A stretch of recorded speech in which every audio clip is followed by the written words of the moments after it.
The morning my stepfather Eddie took my mother and his kids on a vacation without telling me, leaving me completely alone in an empty house, I felt something inside me snap. But this is about more than just one morning of abandonment. This is about 3 years of psychological warfare that finally exploded into chaos. I'm a 16-year-old guy in high school, and my mom married Eddie 2 years ago. My mom is 40, he's 42.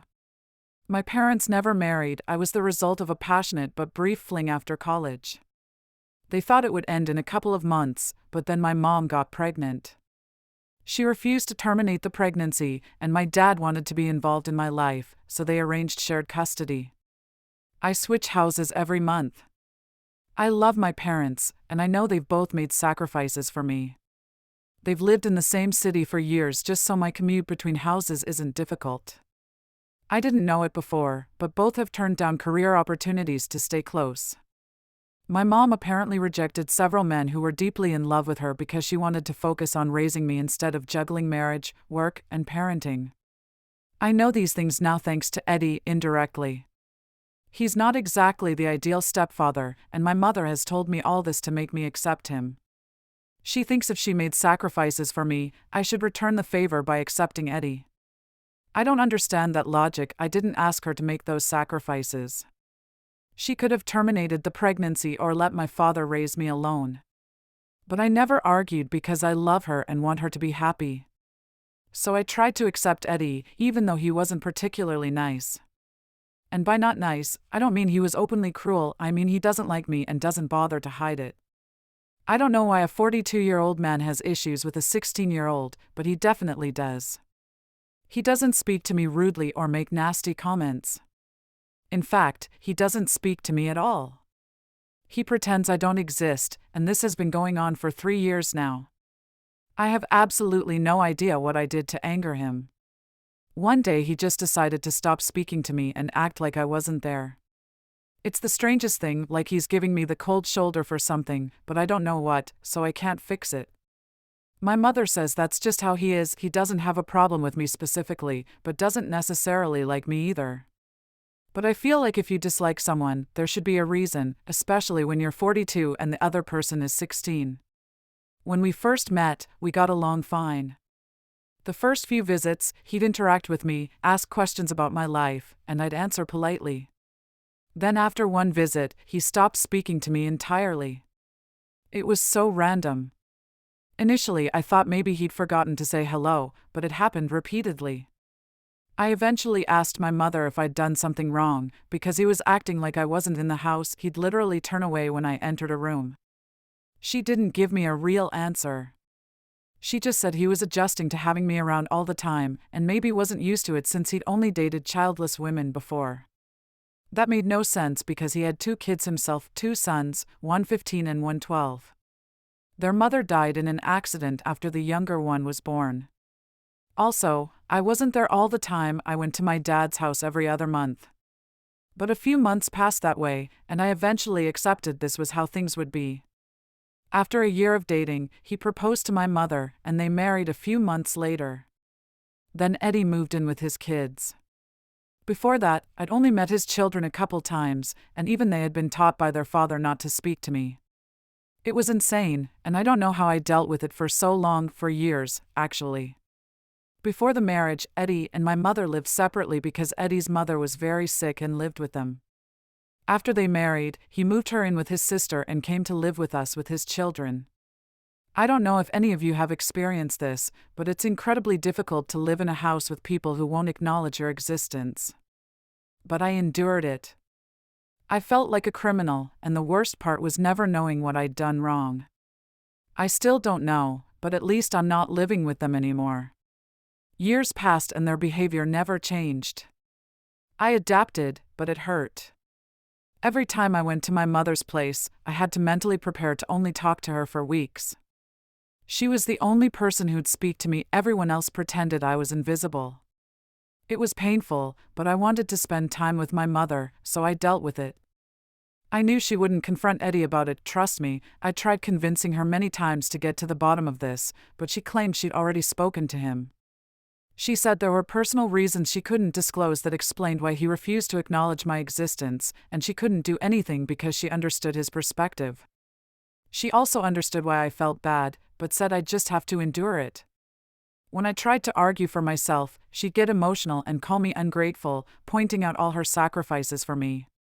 She said I could surely give Eddie a pass for his behavior and deal with it for her sake. I wanted to fight back but didn't want to hurt her feelings. I never told my father because I knew he'd be furious and might fight for full custody. They were very different people with different parenting philosophies, and they already had small arguments. Something this big would cause major drama. So I kept quiet and pretended everything was fine with my mother's new family. Eddie and my mother had dated for a year before marriage, and they've been living together for 2 years now. So I've endured this treatment for 3 years total, and I've been pushed to my breaking point recently. Last month, I was supposed to stay at my mother's house. As usual, Eddie and his kids ignored me. I was already struggling because I'd been fighting with some school friends and wasn't in a good headspace. Then 2 weeks ago, I woke up to find the house completely empty. Everything had seemed normal the night before, well, as normal as it gets in my mother's house. They'd all been talking to each other while ignoring me, but there was no mention of going anywhere. Yet when I woke up, the house was empty. I immediately called my mother. When she answered, she casually told me she and the kids were going on a week-long trip and I should stay home to watch the house. I'm on summer break so I don't have school, but it's not appropriate to leave me alone to act like a guard dog. I wasn't okay with this plan and told her so. I said if she wanted security, she should upgrade her system instead of tricking me into house sitting. I was mainly upset they hadn't even told me about their road trip and left me behind. They didn't have the courtesy to inform me beforehand so I could decide if I wanted to stay. I probably would have said yes as a high school kid, an empty house is golden. I'd have invited friends over and enjoyed myself for a few days. But I was so angry at being treated like this that I didn't even feel like doing that. Besides, I was fighting with my friends and had no one to invite. Everything was just bad timing. I told my mother she needed to apologize for this. I could understand Eddie not talking to me, but the bare minimum was informing me before leaving on a trip.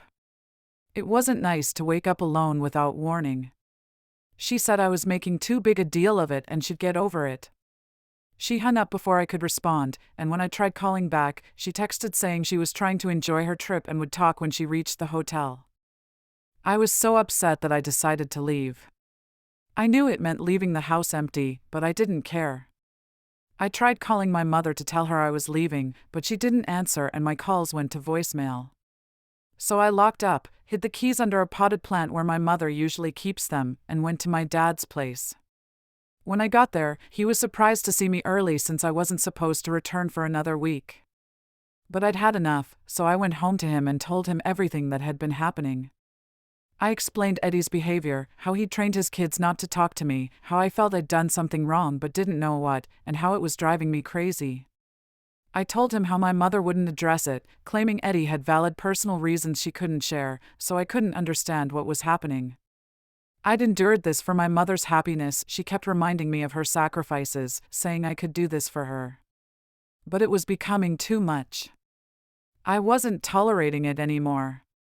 I had to tell my father because he deserved to know what my mother was putting me through.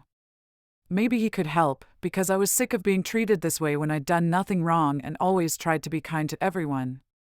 Then I told him about how my mother left me alone without warning, expecting me to house sit while she vacationed. That wasn't even my biggest issue. My problem was she didn't think it important enough to tell me. When I tried talking to her, she kept hanging up and declining calls like I didn't matter. She'd crossed a line, and I couldn't take it anymore. After telling my father everything, I started crying. I hadn't realized how much this had been weighing on me. I'd had a normal relationship with my mother before Eddie, but after she got together with him, everything changed. I felt insignificant to her. After I vented, my father said one thing: "I'll take care of everything now." He was obviously upset but didn't share what he wanted to say to my mother. He just told me he was glad I'd shared this and gotten it off my chest. He said I'd be living with him, and while going back to my mother was my choice, he wouldn't recommend it. I stayed with him and didn't call my mother after that day. The funny part was she didn't call me either. She could have at least checked on her son whom she'd left home alone while traveling with her new family.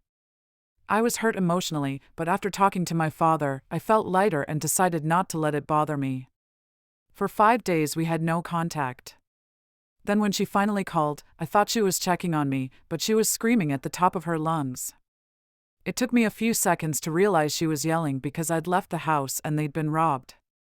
A lot of stuff was gone, including their television and other expensive items. For some reason, she was blaming me for everything. I don't know why she blamed me since I'd tried to tell her I was leaving to stay with my father. After she stopped yelling, I told her I wasn't happy with how she'd treated me, and I'd tried contacting her several times after she hung up, but she kept declining my calls. She said I should have texted her. Fair point, but I told her I didn't text on purpose because I was angry. I thought it was obvious I was upset, so she shouldn't have expected me to stay. We had a massive fight because she believed I should have stayed home regardless of how angry I was. This was about safety, and she'd trusted and counted on me. But I hadn't asked her to do that. In fact, I tried my best to tell her I was leaving and didn't want to stay home alone, but she ignored all my calls. Now she had to face the consequences of her actions, not mine. I found it ridiculous they were blaming this on me. Even Eddie, the first time he'd spoken to me in years, only did so to yell and blame me for my carelessness. He said other confusing things too, like he'd always known I'd be the cause of their ruin. I don't know what that means, we don't even interact. How could he reach that conclusion without speaking to me? Now my parents are fighting because my dad thinks this is my mom's fault, and so do I, but she thinks it's mine. My mother demands my father pay for damages since if he's defending me, he should pay the price. I don't understand what to do. She'll only drop it if I apologize to her and her family. I don't want to, but I also don't want her bothering my father. Am I the jerk for leaving my mother's house unoccupied to go live with my father because she and my stepdad left me home alone to go on a trip with his family without even bothering to inform me? Update 1. It's been 2 weeks since the incident and much has come to light. I finally discovered why Eddie hated me so much. Apparently, when they first started dating, Eddie asked my mother if his sick mother could move in with them. My mom said no because she wasn't comfortable with them moving in together so soon, and definitely not with having his ailing mother live with her. She thought it would be too much work and wasn't up for it, even though Eddie assured her his mother had a full-time nurse and just needed people around for emotional support. Instead of being honest, my mother blamed everything on me. This was about 3 months into their relationship when things were getting serious. My mother lied to Eddie, saying she'd be fine with him moving in with his mom and kids, but wasn't sure because of me. She painted me as some juvenile delinquent who terrorized her boyfriends because I wanted my parents reunited. She told Eddie I'd made horrible comments about his family, calling his mother a useless burden and threatening to make her suffer if she moved in. She said I called his kids little evil goblins. Obviously, I never said any of these things. It's not who I am, and I understand how insensitive such comments would be. After that, Eddie stopped interacting with me completely. He believed my mother's lies, even though I'd always been normal around him. I found out about this a couple days ago because Eddie had been pushing my mother to disown me after the house incident. But she didn't want to, so she finally confessed. Now they're living separately because Eddie can't believe he treated me badly for years based on her lies. In an email to me, Eddie said he wouldn't have minded if my mother had honestly said she couldn't handle a sick person in the house. He would have arranged for his sister to help care for their mom.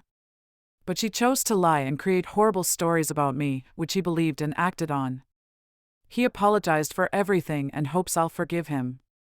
I haven't responded yet because I don't know how to feel. I just want to keep my head clear and not think about it. So that's why he mistreated me for so long, and my mother allowed it.